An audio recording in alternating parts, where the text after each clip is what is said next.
This is my Son, my chosen. Listen to him. These words from God are addressed to Peter, James, and John. And I find it very interesting that while this story of the Transfiguration appears in each of the three synoptic Gospels, in Matthew and Mark, God says, "This is my Son, the Beloved. Listen to him." The title, the Beloved, also appears in each of the synoptic accounts of the baptism of Jesus, where God says basically the same thing, except he addresses Jesus himself. He says, "You are my Son, the Beloved." And then he adds, "With you I am well pleased." In both the Transfiguration and the baptism of Jesus, God intervenes in a dramatic way to assure Jesus of his identity as God's beloved Son, preparing him for what lies ahead. In his baptism, God is preparing Jesus for his earthly ministry, with all its trials and tribulations.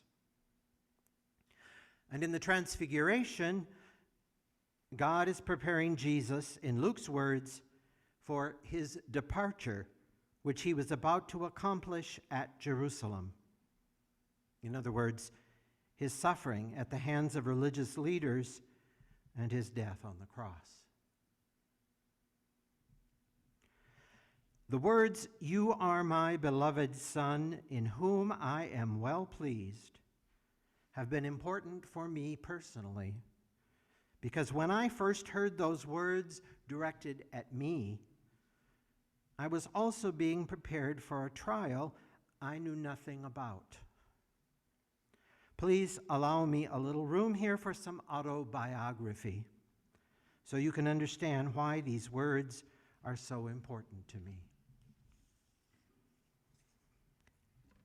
In February of the year 2000, I was diagnosed with major clinical depression and spent 6 months in a mental health treatment facility for priests and religious. An important part of my healing was coming to terms with my sexuality as a gay man. Growing up gay in the Catholic Church had taught me to feel ashamed of myself at a very deep level. That shame almost killed me, until one day in prayer, I heard God say to me, "Bob, you are my beloved Son, in whom I am well pleased." Thank God I was able to hear and believe those words. And that truth has truly set me free. Though I didn't know it at the time, I was being prepared for a trial I could never have imagined. As I began to live in a more authentic way, first as an LGBT ally, and eventually as an out gay priest, I got in trouble with the members of the Catholic hierarchy. It all came to head in June of the year 2012, when I gave a talk to about 200 Catholics on why they could vote against the Minnesota marriage amendment. The Catholic bishops of Minnesota were sponsoring a ballot initiative to amend the state constitution, defining marriage as, quote, "the union of one man and one woman," end quote. And the bishops made it sound like the only moral choice was to vote for the amendment.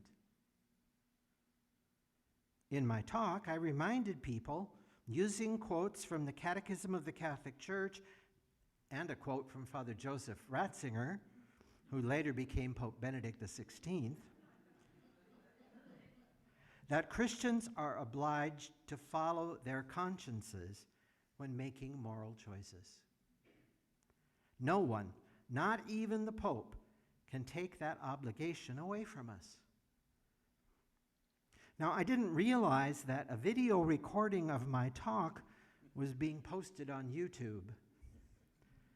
And after over 60,000 views later, we defeated the Minnesota Marriage Amendment. And I was told that my talk had an impact on that outcome. Well, as you can imagine, the Catholic bishops of Minnesota were furious. And the Archbishop of St. Paul, Minneapolis, banned me from ministry.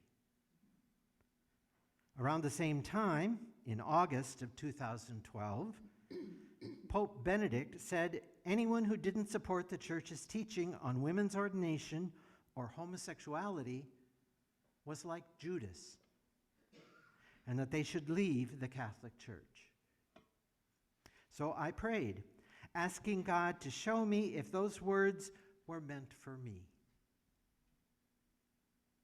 2 months later, on Halloween, I was given a letter from the Congregation for the Doctrine of the Faith telling me that a member of my Catholic Benedictine community had reported me to the Vatican. I thanked God for such a clear sign. And I approached the Order of the Holy Cross, a Benedictine community of men in the Episcopal Church. In March 2014, I was accepted into the Episcopal Church, and in May 2016, I was received as an Episcopal priest. I've had the privilege of serving as the priest in charge of 2 small Episcopal churches in West Park and Marlborough, New York, from 2018 to 2021. When I resigned that ministry to move here to Gresham to begin life with my new partner, Rocky P. Benito. I don't want to end my homily with the impression that this story is all about me. Rather, it is a concrete example of how God empowers any of us with the knowledge that we are God's beloved children. And as God's children, in the words of 2 Corinthians, which we heard a few minutes ago, we act with great boldness. I'm quoting now from Paul's letter to the Corinthians. Now the Lord is the Spirit, and where the Spirit of the Lord is, there is freedom. And all of us are being transformed into the same image, from one degree of glory to another. For this comes from the Lord, the Spirit. Therefore, since it is by God's mercy that we are engaged in this ministry, we do not lose heart. By the open statement of the truth, we commend ourselves to the conscience of everyone in the sight of God. End quote.